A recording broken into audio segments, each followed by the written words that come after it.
I can ask a question about New York today was the latest to work on their mask mandates. Several states are now, it seems, well ahead of the federal government in explaining the path out of the pandemic. Is the president now falling behind states in explaining to Americans how or we all can sort of resume our normal lives and get back to normalcy? Well, the president has been clear and has said that we are moving toward a time when COVID won't disrupt our daily lives, a time when COVID won't be a constant crisis. I think you all heard him talk about that in his press conference 2 weeks ago.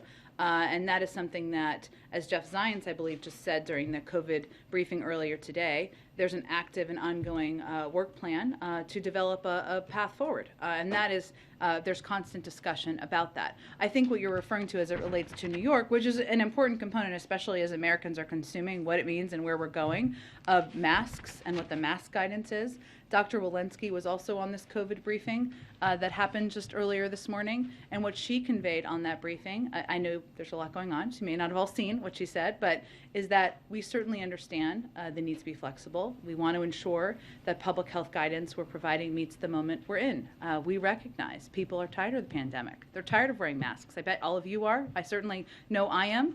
We all understand that, but that what our focus is on is looking at the data and the science. So there are positive signs, as she referred to. Cases and hospitalizations are falling. We're looking at all of the guidance based on the latest data and science. She also said, which is I think important for people to note, that while we continue to recommend masking in areas of high and substantial transmission, which is basically the entire country at this point, that's essentially everywhere for indoor settings, we are evaluating rates of transmission.